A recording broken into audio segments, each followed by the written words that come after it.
Arsenal are 6 points clear in this table, yeah, for the Premier League. But a few changes that are going to be happening in the summer. So if you stay in this video, we're going to talk exactly about who those people are. Also, I definitely need you guys to comment. Because some people have changed my mind when I spoke about this with my friends. So I'm pretty sure there's some serious ball knowledge people out there that can definitely help with this video. Why do these players need to leave? That's the big question. I think it's quite clear. It's lack of consistency, it's not showing up at the right moments, and it's wages, the responsibility some of these players have, and why we need a change. On the brink of reaching silverware with this Arsenal team, and it's quite evident that it's not been a smooth ride. Some people are even questioning that this could be the worst Premier League winning side there is in history in terms of being boring, getting there by luck. And I mean, I'm not saying I agree with it, but I can understand where they're coming from, especially when we look at the last two games that we've just lost. Now, obviously, at the time of the recording, we haven't played Sporting yet, so things might change in there. We might even get eliminated in the Champions League so earlier on with a hefty scoreline, who knows? But Arsenal definitely need to make changes in the summer. Now, a name that's been popping up, Odegaard, Leandro Trossard, and Gabriel Martinelli, and even Kai Havertz. So we're going to talk about these three players and why some of them should stay and why some of them should go. But before I go any further, hit the subscribe button. Helps out the channel a lot. Let's push this into the algorithm and let's try to get this video to 20 likes. I'm being very generous. 20 likes, I think we can do. But yes, number one, Martin Odegaard. Since the arrival of Eze, I have seen a slight positive change in Martin Odegaard. Now, I'm not going to say it's mouth-watering assists and stats and goals, but he's definitely improved from last year. Competition can always be a great thing for a team.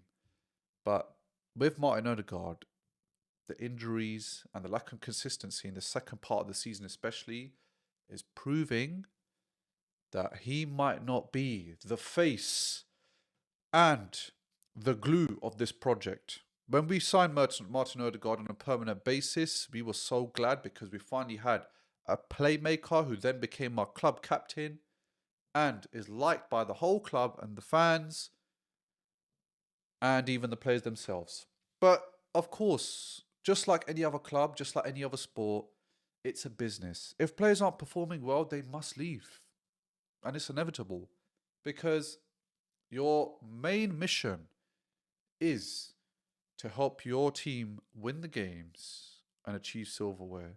And if you've got the captain's armband, that's a big deal, especially for Arsenal Football Club. Because I feel like there's certain individuals which definitely need the captain armband who don't and have been performing on a consistent basis compared to Martin Odegaard. So, let's take a look at Martin Odegaard's numbers. Number one. Now, this is Champions League, yeah? Only for this season I'm looking at because the last seasons have done. He wasn't really great then last season, but this season we're going to look at his Champions League. So, the guy's got 1 assist on 4 dribbles. That just says a lot in the Champions League. Before people come at me, oh, he's been injured. No, mate. Your captain has 1 assist, who's playing the number 10. I mean, he's number 8, obviously, but he is your playmaker of the team. Yeah? He's more favoured than Eze, and he's got 1 assist. He's got decent stats when it comes to his defending. 6 balls recovered, not bad. But 1 assist. How much a week? And a few seasons we were comparing him to De Bruyne and Bruno Fernandes. 1 assist in Champions League. I'm not surprised that he's on the chopping block. 20 appearances in the Premier League, which you can see on the screen now. 1 goal and 5 assists. So, in less than half the games, he's not producing jack. So it's clear to see that he's not really been the Odegaard of old. And in actual fact, he's kind of, not I want to say holding the team back, but he's not getting the distribution out. Now, he's not been the same since his ankle injury. I think we can all agree. It's like Ødegaard's kind of scared. Now, there have been moments of brilliance this season where he's taken on shots or he's trying to score. But if you look at the numbers right now, if I said to you, our club captain in all competitions has 6 assists and 1 goal, that doesn't sound like a very promising captain that will take your team to the next level, especially with the wage structure he's on and the performances you've seen him do over the last few seasons. So, are Arsenal correct in flirting with the idea of selling Martin Ødegaard? Absolutely. I think a lot of fans are tired of him. And in actual fact, I remember when Eze was playing against Leverkusen, I did mention, it feels like we don't miss Ødegaard.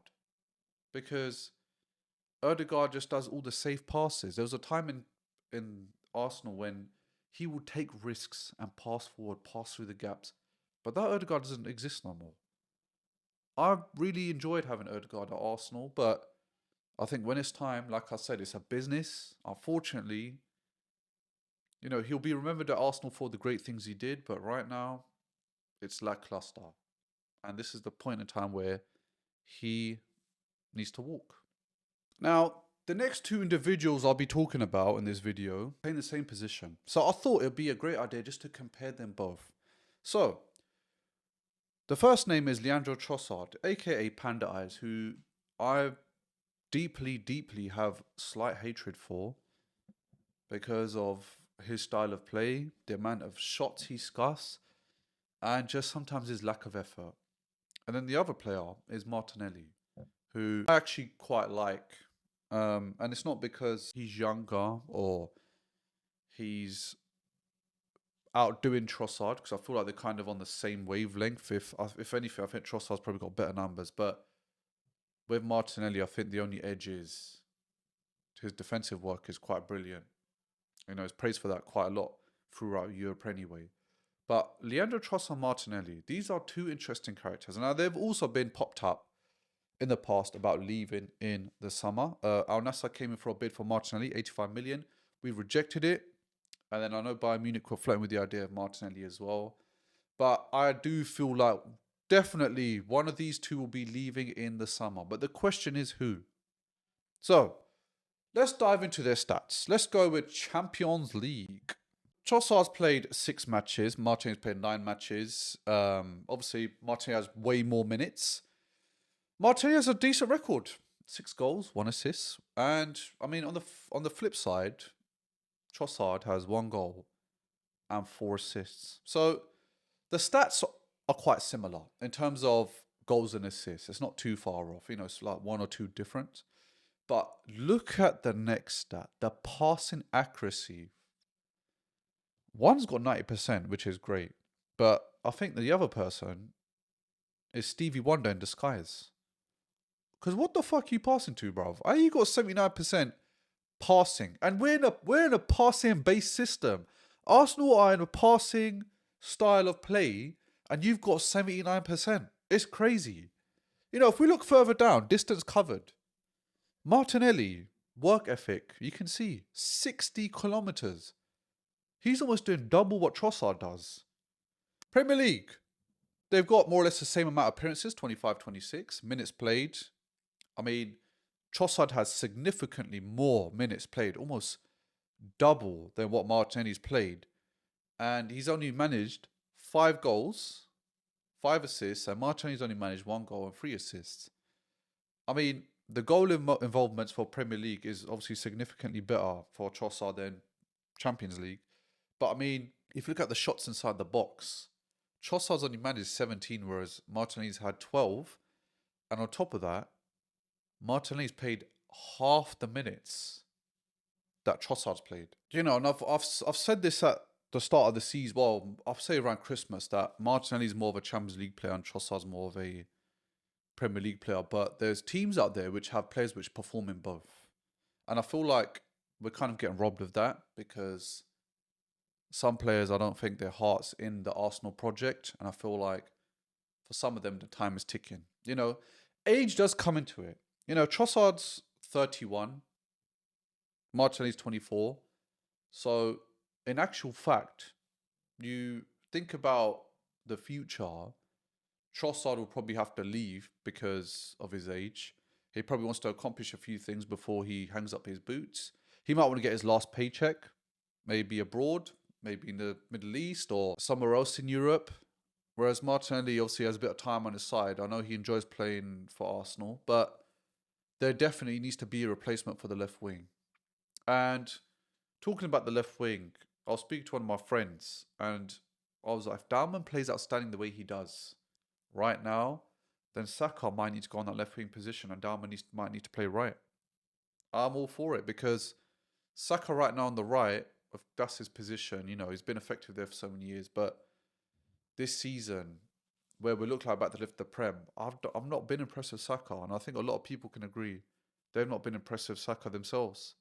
So, there's a lot of changing that we need in Arsenal, especially in the attack, because a lot of teams' weaknesses is our strength, which is a defense, and our weakness is a lot of teams' strengths. If you look at Bayern Munich, if you look at PSG, these guys are known for their attack. We're known for our defense, but we're not a defensive team. That's the thing. We're a passing team. We're not very defensive, We don't do the park the bus thing. We just have a very good back four and a goalkeeper, not Kepa. When you watch games like Southampton, when you watch games like the Carabao Cup for City, and even the Leverkusen draw, and you're seeing there's no creativity, there's no flair, there's no energy, then you have to question certain players. Certain players like Gyökeres, who are top scorer this season, can definitely be getting more results and more wins for us if he just had that service. Odegaard's kind of been under the cosh for a few seasons now, and I think the debate between him and Bruno Fernandes is over way before the season started. Bruno Fernandes is a phenomenal player. I know him and Odegaard were kind of having that comparison, who's better. And even when De Bruyne was in the picture, same with him as well. Odegaard's being compared to De Bruyne, which is a great thing. I mean, if you're being compared to one of the greatest Premier League cams that's ever graced the field, that's a bold statement. That shows how great your game is. But I think when you've had inconsistency for a few seasons, then fans are impatient, the board's impatient, the manager's impatient. And then we have to look past you because some teams like to hold on to dead weight. I'll give you an example, Maguire. As fantastic as the season he's having now, for 5-6 years, he's been poor. And obviously it's not entirely his fault. They've had a numerous amount of management changes, but it's like the amount they paid for him, I feel like this season is probably the closest that they've got towards that Harry Maguire Leicester, if that makes sense.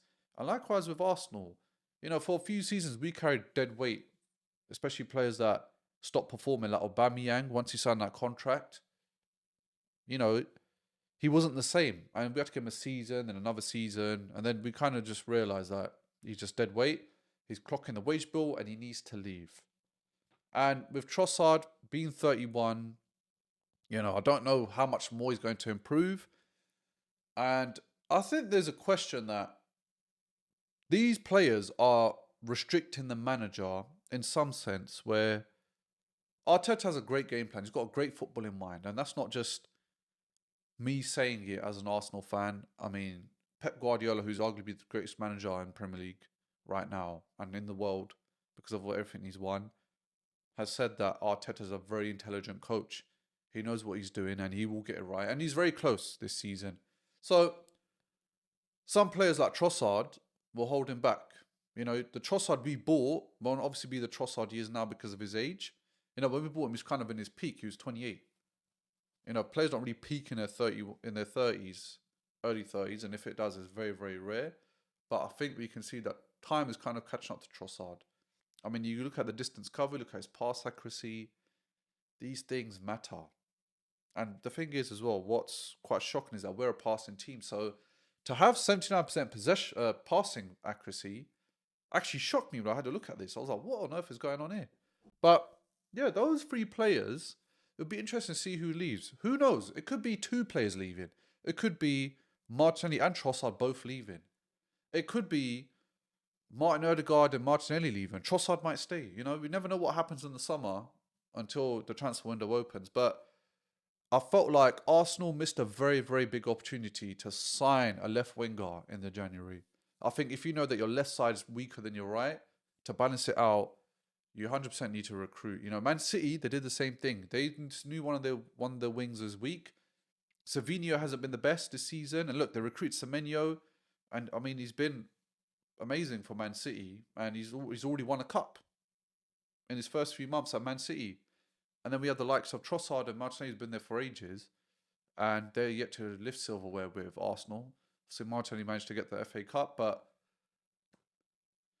it's just there needs to be a change. So who would I pick to leave Arsenal? This is the ultimate question, which I want to leave for the end.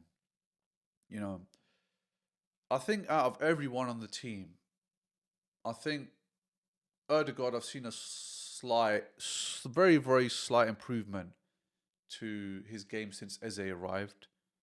But I do feel like Trossard's probably the deadest weight that we've got on the team right now. Some people might disagree, some people might agree, but I think that's why I made this video, because some people that I speak to and some people in the comments, you know, actually do give me different insights into why some players might be better than others, and even the results and teams that we play. So I felt like this video needed to be made because the summer window is approaching very soon. The season's almost done, and I feel like a change is definitely needed. Yes, thank you so much for listening to my video. If you haven't already, make sure you subscribe, make sure you hit the notification bell, and make sure you comment down below about who you think should stay and who you think should go. Till next time.